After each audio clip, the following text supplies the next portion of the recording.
mama Diane TV tubanje kubasuhuza mu izina aho muherereye hose turabashimiye buryo ki mukomeje kudukurikirana nukuri Imana yo mu ijuru ibaho umugisha mu izina rya Yesu. Tuje kugira ngo tubasangize buryo ki Imana yo mu ijuru ifite imbaraga. Mu ijuru hari Imana ifite imbaraga, hari Imana itabara, hari Imana yankijije urupfu, hari Imana yatumye uyu mwana mubona kuri kamera adasigara ari imfubyi. Hari ibyo yakoze birebire byari bikomeye umwana w'umuntu atakora, yakoze ibintu umubyeyi wanjye atari gushobora, wowe munyamafaranga nawe ntiwari kwashobora aho Imana yankuye. Munyemere dusenga Imana hanyuma mwumvirize ibintu Uwiteka Imana yo mu ijuru yankoreye. Kadusenge Imana. Mana data wa twese uri mu ijuru, ndagushimye ndaguhimbaje, uri Imana ishoboye byose, n'indi Imana ihari uretse wowe Jehova. Uri Imana nyamana, uri Imana ya hafi ndetse n'iya kure. Ndagushimye nibutse aho wankuye, ndagushimye numva nagushima data. Shimwa bw'icyubahiro. Nje kubisangiza isi abantu bawe waremye kugira ngo bamenye kuri Imana ifite imbaraga. Uri Imana itabara, narakubonye. Urakoze rero irivuga butumwa uriherekeze amaraso yawe ubudangarwa nabwo buboneka ahantu. Urakoze kubikoreye kuyubahisha mu izina rya Yesu. Amen.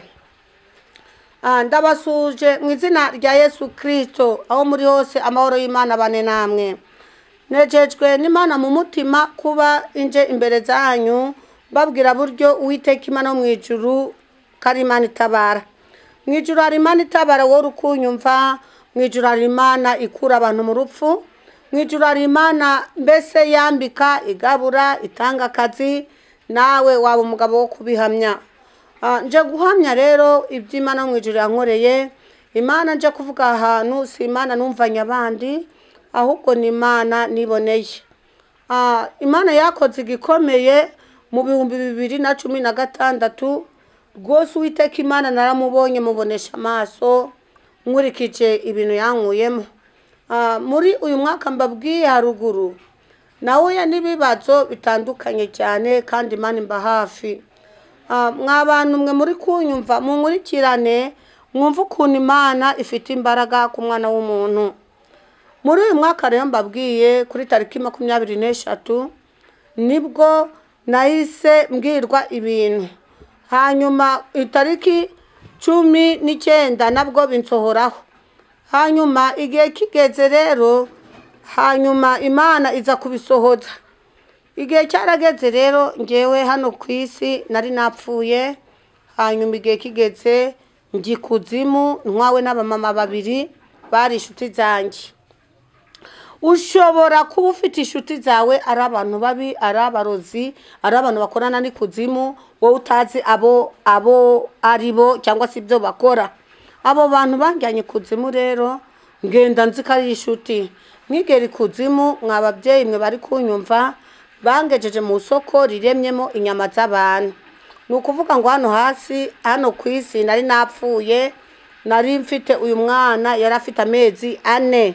Uyu mwana ureba kuri kamera yari ari kiri bebe afite amezi 4. Igihe cyarageze rero bangeza mu soko riremyemo inyama z'abantu. Muri iryo soko nasanze abamama babiri inzi baba hano ku isi. Ikintu cyaje kuntangaza nabo nasanze bari gucuruza kuri izo nyama.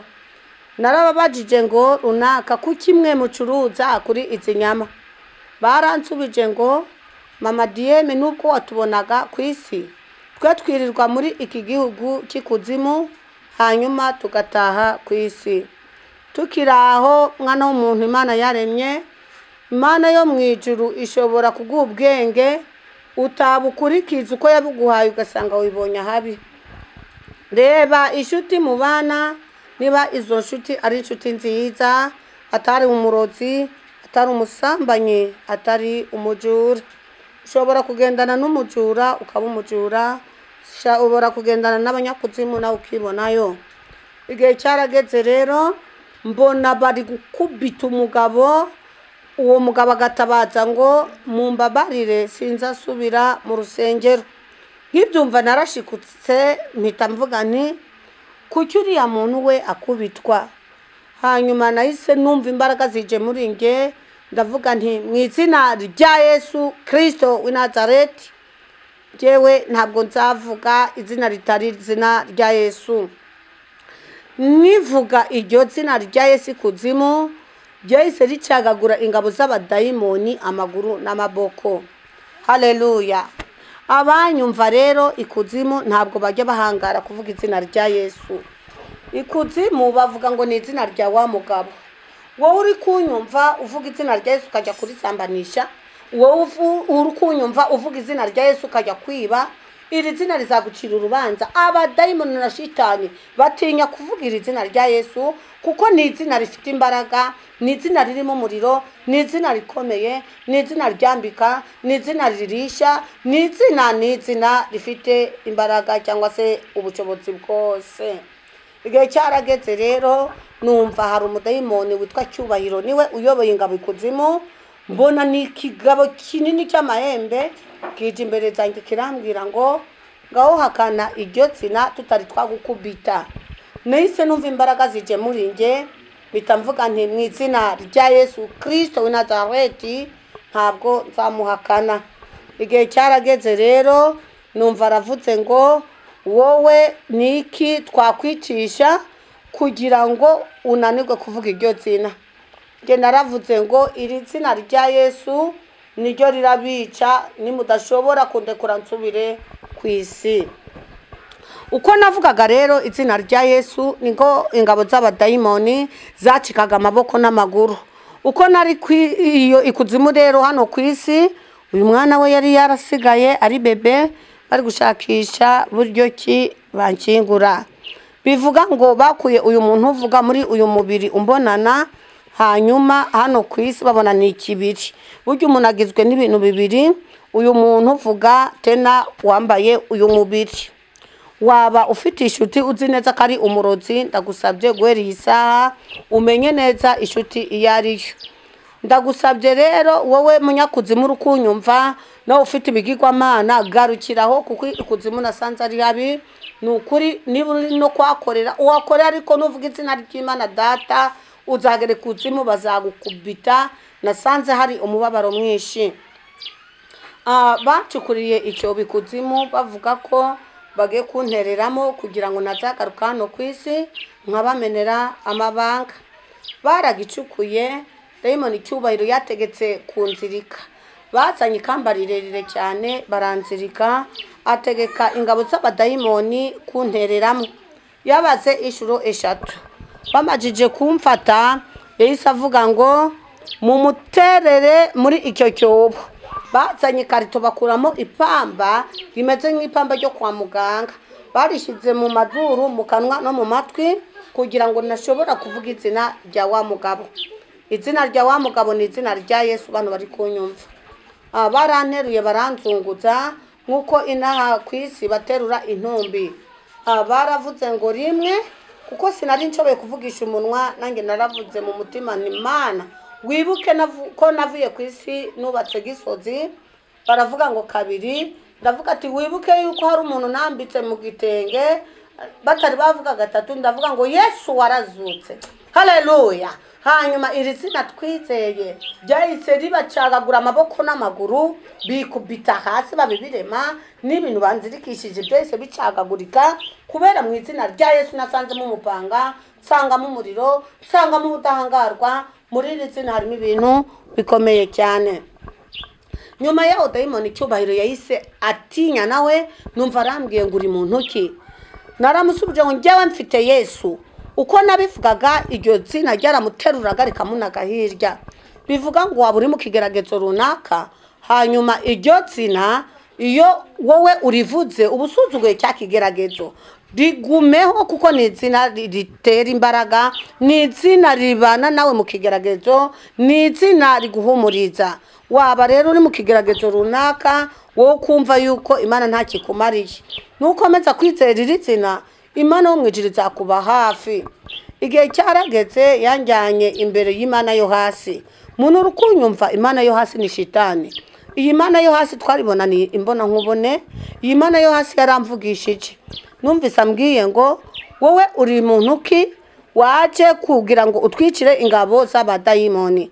Naramusubije nti ngewe mfite Yesu, nabivuze ndi mu mbaraga, iri zina rya Yesu ryamusanze aho yarazirikiwe.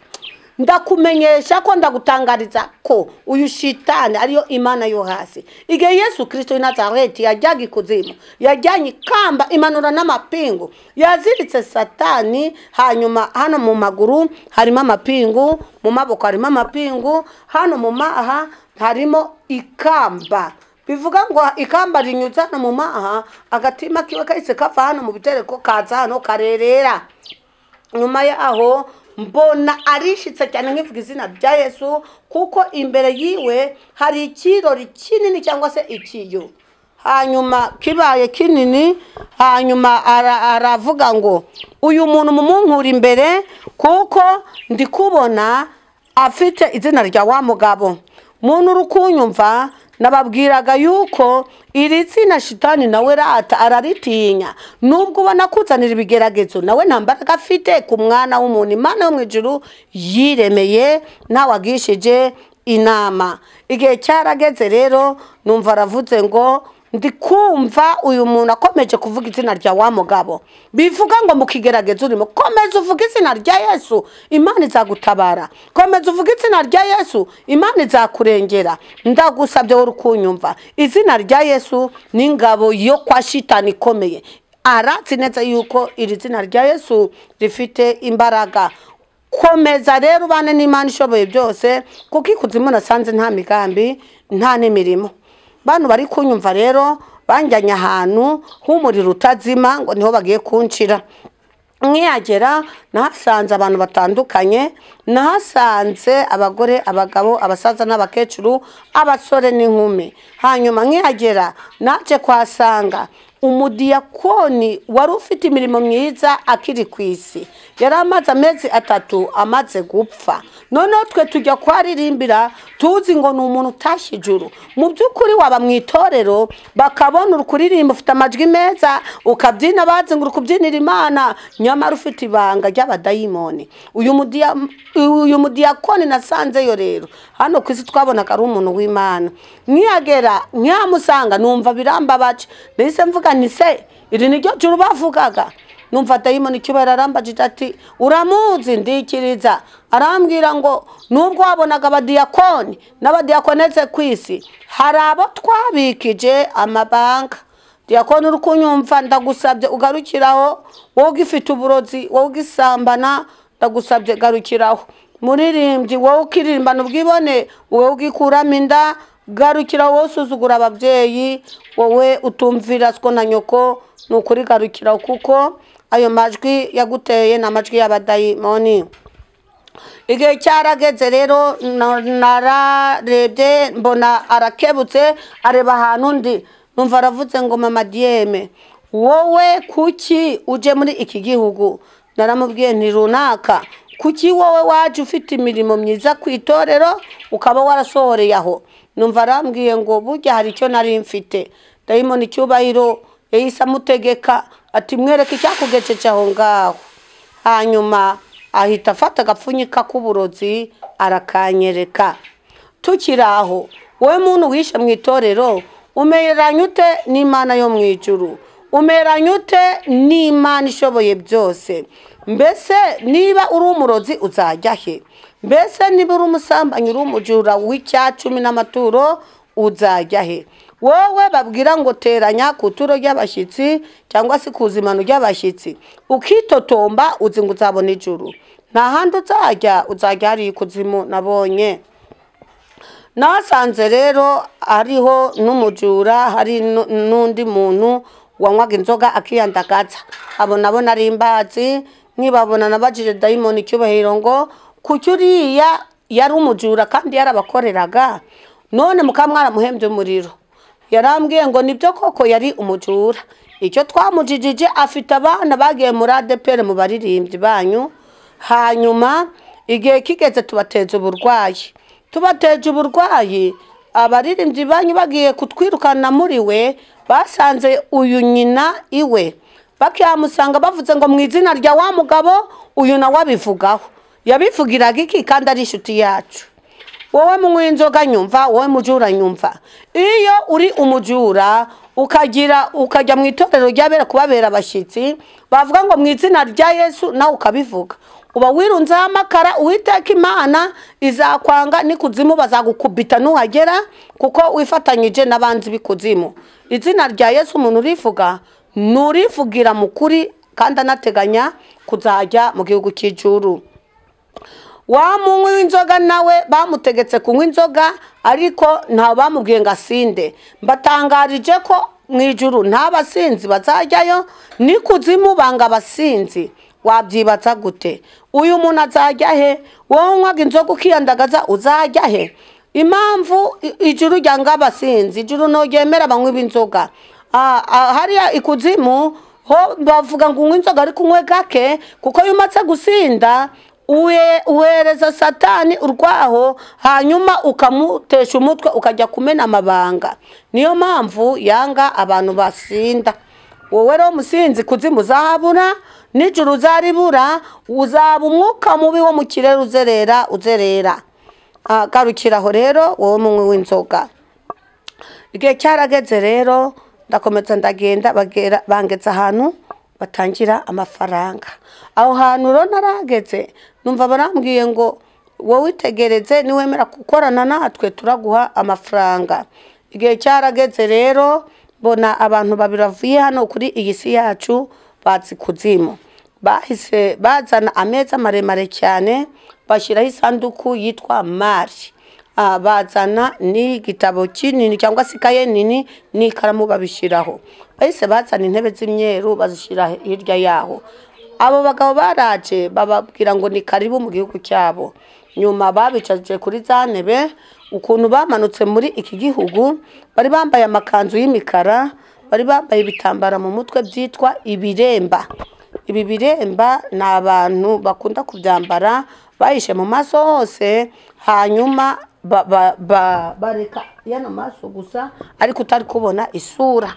Igihe cyarageze rero, hari umudayimoni witwa Nyirabwibone, yahise aza aragira adaha mu ngunguru y'amaraso, hanyuma abajyanira mu majage. Amacije kubajyanira mu jage, numva arababwiye ngo nimwakira icyayi munywe. Mu by'ukuri banyweye bazi ngo ni icyayi, ariko nabonaga ari amaraso y'abantu. Ni ukuvuga ngo abakorana nabo babakiza amaraso y'abantu. Ibyuya byinshi byahishitse biza kuri ba bantu bamaze kuyanywa, mbona bakuyemo ibitambara byitwa ibiremba, bahanagura mu maso yabo. Mwene data wo gukorana n'ikuzimu, ndagusabye ubutunzi bw'ikuzimu ntacyo bumaze, kuko nabonye ko babitanga na kondisiyo, nabonye bitoroshye. Ubwa kabiri rero haje abandi bagabo babicaza kuri za ntebe. Umwe yaricaye biremera, uwa kabiri agiye kwicara, Bibiliya n'igitabo cy'indirimbo byamuje mu ntoki. Iyi ntebe y'isiguruka imukubita hasi. Muri iyo ntebe havugiyemo ijwi rivuga ngo, wowe ko usenga Imana yaremye ijuru n'isi, ni iki kikuzanye muri iki gihugu? Numva aratabaje ngo nimumbabarira sinzasubira mu torero ry'abera. Hanyuma numva baravuze ngo nibazane ikayi ubisinyire. Bazanye ikayi arabisinyira, hanyuma intebe iratuza. Baramubajije ngo uraje muri iki gihugu kugira tukufashe iki? Yarabasubije ngo ku isi viziyo yadusize, none ndagiraga ngo mumpe amafaranga nanjye ngendane na viziyo. Baramubwiye ngo urifuza amafaranga angahe? Yarabasubije ngo ndifuza miliyoni 60. Baramubaza ngo ufite ingwate y'ayo mafaranga? Arabasubiza ngo ndabaha murumuna wanje. Akivuga iryo jambo, bahise bamusubiza ngo turi kubona ufite umuryango ndetse n'umugore n'abana, turashaka umwana wawe w'imfura. Akibivuga utyo kuko we atabitekerezaga ko baramusaba umwana wiwe, bahise bamubwira ati duhereze umwana wawe. We ahita yiyubikaho umutwe abitekerezaho. hanyuma umudayimoni witwa rushinga majosi ntabwo urava muri iki gihugu cyacu. Hanyuma numva wa mugabo aravutse ngo aho kugira mu mfungire muri iki gihugu nemeye kumubaha. Bahise bazana ikayi n'ikaramu baramubwira ngo byandike ubisinyire, wandike n'amazina ye yombi, uvuge ko umutanzeho ingwate ya hano ku isi muri ayo mafaranga tugiye kuguha. Yarangije kubyandika, igihe kiragera, hanyuma mbona barayabaze, bahita banamukurikirana cyane. Baramubwira ngo none uzayamaza iki? Aravuga ngo ngewe nshaka kuzubaka amazu menshi hanyuma nkazaba umukire ku isi. Baramubwiye ngo nibyo koko ugiye kuzubaka, ariko amafaranga y'iki gihugu afite kondisiyo. Baramubwira ngo ntabwo uzajyamo inyama nziza, ntuzambaramo ipantaro nziza, ahubwo utegetswe kuzambaramo ikabutura. Jya ukunda kwambara amakabutura n'inkweto zitwa bote. Ibyo nubikora nibwo uzaba ufite inshingano nziza, kandi utegetswe kuva ku munyu. Ibyo nushaka inyama uzajya uraza muri iki gihugu cyacu tuguhe inyama. Bantu bari kunyumva, abakorana n'ikuzimu baba bafite kondisiyo. Ni kenshi uzabona mugenzi wawe afite amahetaje n'ibiki, ariko yambaye ikabutura, atananiwe kwigurira ipantaro. Ni kenshi uzaba ufite urugero, ufite mugenzi wawe ugendana n'abikuzimu akorana nabo, uzasanga ibiryo byose abyanga, ntabwo azajya ibintu bizima, uzasanga nta kintu ashaka kwiyandurisha kuko Imana ye yabimuhaye iba yarabimubujije. Garukiraho, ntukifuze ubutunzi bw'umuntu utazi ijoro yaraye ari kujya kubushaka. Muntu uri kunyumva rero, ngusabye kunyurwa nuko uhagaze, kuko nutanyurwa uzagisha abakozi ba shitani inama, uzibona ikuzimu. Uburara Imana izitwa Imana, wambara ubusa Imana yo izakomeza kwitwa Imana. Imana rero ifite ubushobozi, ifite imbaraga. Igihe cyarageze barambwira ngo nimpakane izina rya Yesu, nanjye bamperetse kuri ayo mafaranga.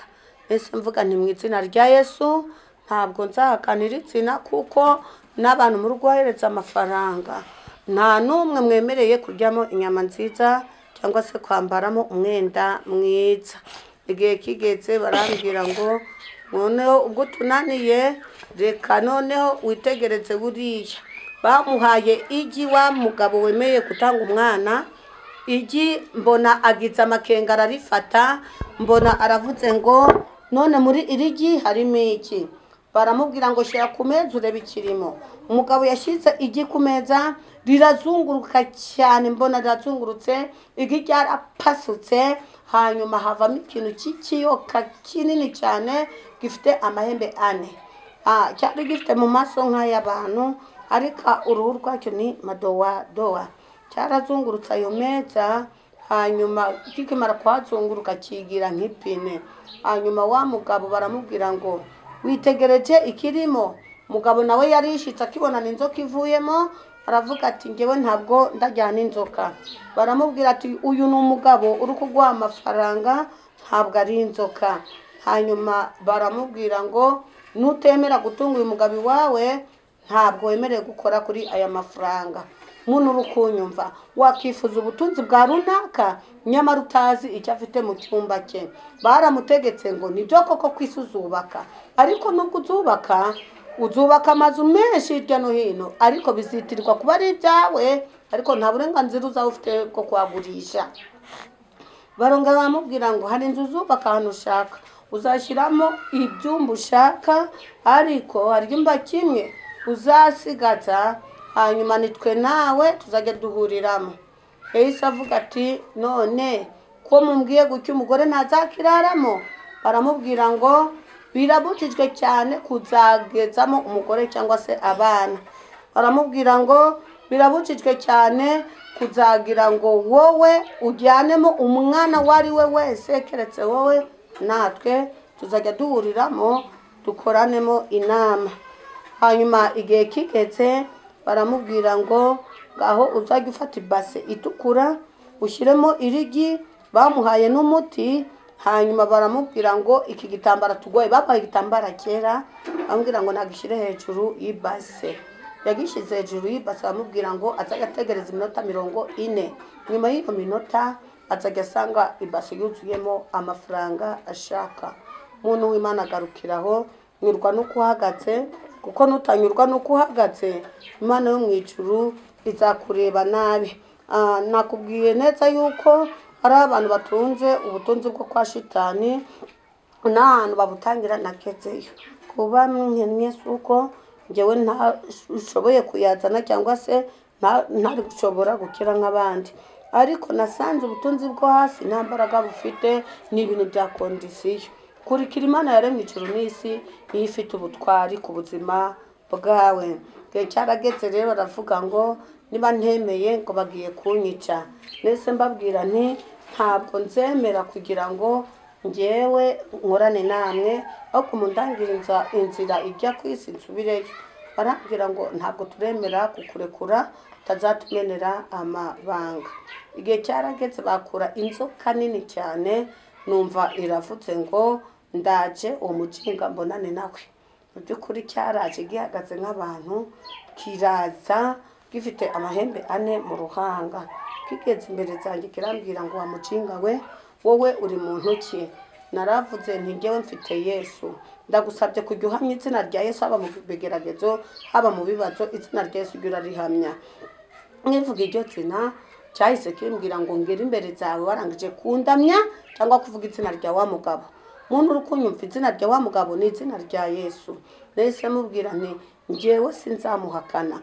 Hanyuma kigeze imbere yanjye cyahise cyasama cyane, cyari gifite amenyo yahise ava mu kanwa, ageze hanze y'icyo kinwa cyayo yamera nk'ishoka.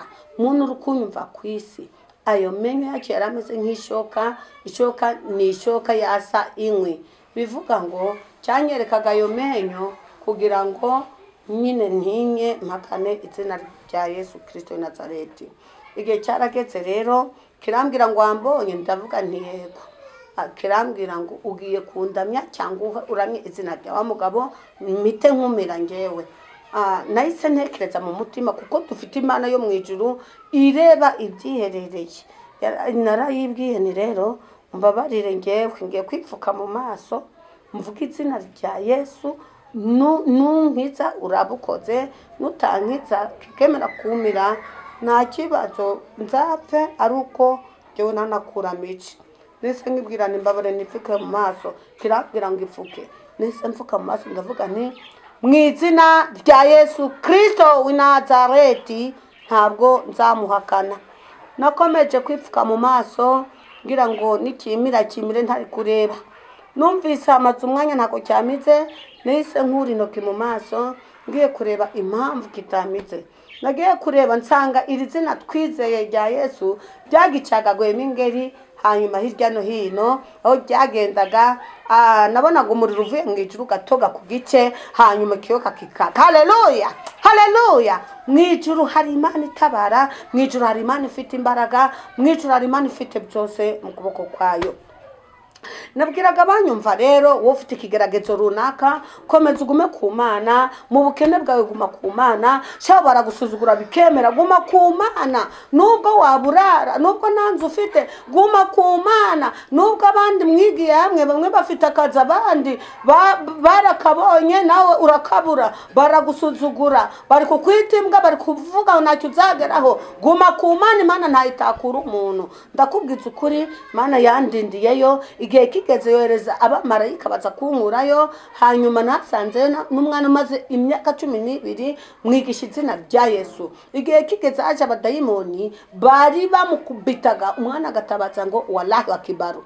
Igihe kigeze navuze ati wowe akibaru wawe ntabwo afite imbaraga, nguno mwigisha izina rikiza. Umwana namwigishije iryo zina. Igihe kigeze abadayimoni bari biteguye kumukubita urushyi ndetse n'umugeri, numva umwana arambwiye ngo wa mubyeyi we nyigisha rya zina. Naravuze ngo vuga mu izina rya Yesu. Umwana ahita avuga ati mu izina rya Yesu. Uko yarivuze rero niko izina rya Yesu ryamwumviye, rikubita abadayimoni hasi, ribaca amaboko n'amaguru. Umwana rero abo badayimoni bandi bakabiri baje kugira bamukubite, kuko yaratunzwe n'inkoni zabo. numva umwana aravuze ati nyigishe ryazina ndavuga mu izina rya Yesu. Yahise ajya imbere y'abana babwira ngo inkoni mwankubise zirahagije, namwe muhuze mbaca amaboko n'amaguru.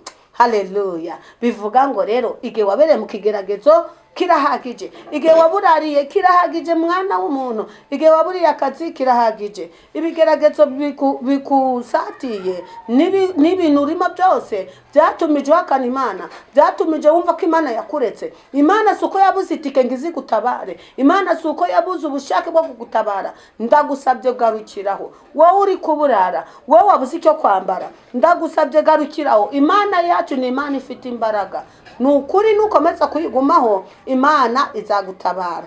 Bana bari kundira kuri kamera rero, uyu mwana yarafite amezi 4, nicyo mpora nshimira Imana ishoboye byose. Nasanze uyu mwana akirongarutse muri uyu mubiri, nongera mu ibere arakura dore kwangana, ubu nibwo ari kuzuza imyaka 5. Nukuri rero Imana yo mwijuru irinda abana, irinda natwe ubwacu. Imana yo mwijuru ihabwa icyubahiro. Gihe cyarageze yohereza abamarayika 3, nibo bankuye ikuzimu baranzamura banjyana mu rurembo rw'ijuru. Ndakubwiza ukuri ibyo nabonye mu ijuru nzabibabwira ikindi gihe, ariko ndababwiza ukuri ko muri make mu ijuru hari ibintu byiza.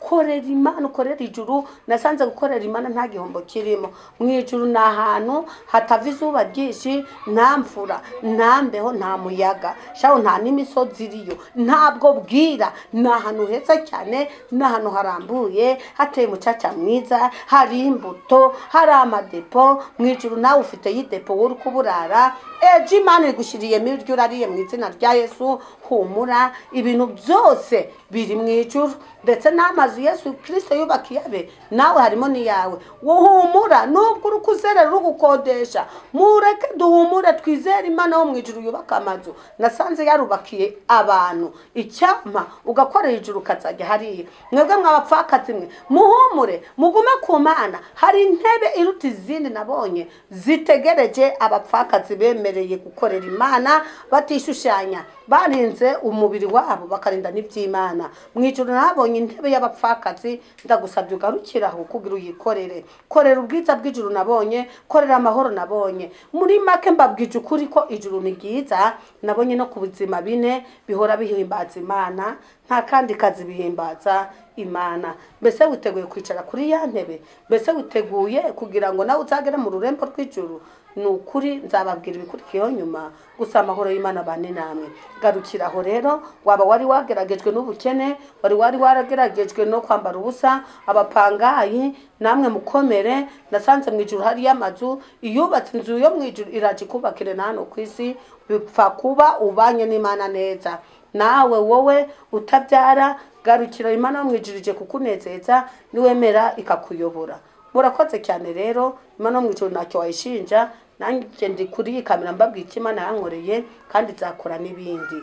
Murakoze cyane rero, nashimishwaga no kugira mbere kukuntu Imana yo mu ijuru yandindiye umwana wari ufite amezi 4. Uyu mwana ni umukobwa rero, namusigiye umugabo, nge ndi imfubyi nta babyeyi mfite.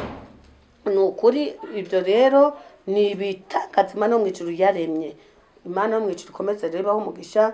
Nawe uri kuvuga ngo ntabwo Imana irinda, yandindiye umwana nsanga akiri mutsima. Nabamenyeshaga ko rero ubu buhamya ni burebure, cyaka kugira ngo nzage mbahereza uduce dutandukanye, muzabyumva neza. Imana yankuye, muzumva ukuntu yangejeje ahantu hari abantu bahambwe kubera kwanga kubyara onapo.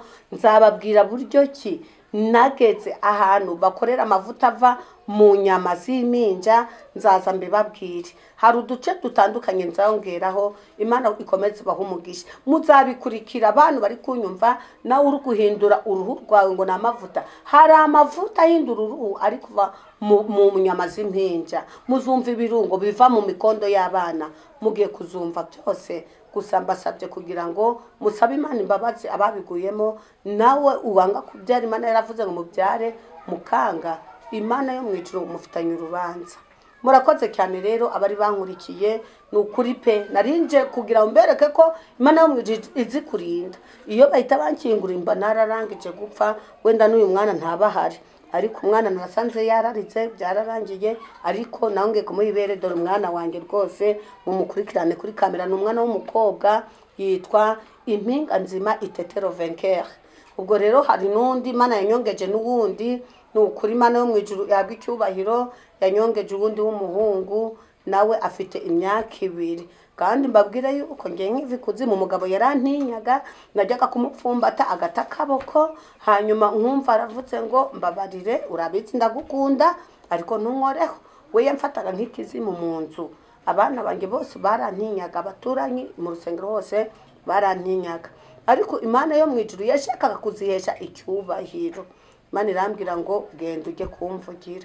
Yampaye isomo ryo mu Kuva ibice 11 irambwira ngo ndagutumye, ngo usubije mu biri ndagutumye, ugenda ubambwirire bihane. Ati ninjye ugutumye. Murabisoma mwumve Kuva ibice 4:11. Umugabo wanjye yarantinyaga, twajyaga kuryama abantu bari kunyumva, umugabo akabyuka agiye kunceremba, yigeze kugera ku muryango. Mu gihe nanjye mbonye agiye, ndabyuka miryo joro ndagenda ndavuga ati papa diye mugiye he, numva aratabaje ati mama Demba urabitse ndagukunda, mbabare ntabwo ngiye. Ndavuga ati none ugiye? Arambwira ngiye kwihagarika. Ndamubwira ati mbabarire rero hoji nguherekeze maze tugarukane. Ikintu yansubije yavuze ati oya mama Deme nimbabazi, nzihagarika ejo, none mbabare dusubire kuryama. Bivuga ngo yarancerembye kuko njewe navuye mu rupfu ninza ndi ikiragi. Bantu bari kunyumva umazi je kumenya kuvuga, njewe ntabwo nari nzi kuvuga, naje ndi ikiragi. Imana ibaho umugisha rero, Imana mu ijuru ifite imbaraga, none nongeye kongera kuvuga. Murakoze cyane, kadusenga Imana. Mana turagushimye, urakoze kubwira ivugabutumwa abantu bawe bumvise. Mana ubamenye yuko uri Imana ikura mu rupfu, uri Imana itura abapfuye, kandi uri Imana irera abana. Abwa icyubahiro rero n'abanyumvise ku isi hose ubaheretse kugira ngo bagukurikire kandi ubaye kunyurwa. Urakoze kubikoreye kuyubahisha mu izina rya Yesu. Amen. Imana ibahe umugisha mu izina rya Yesu.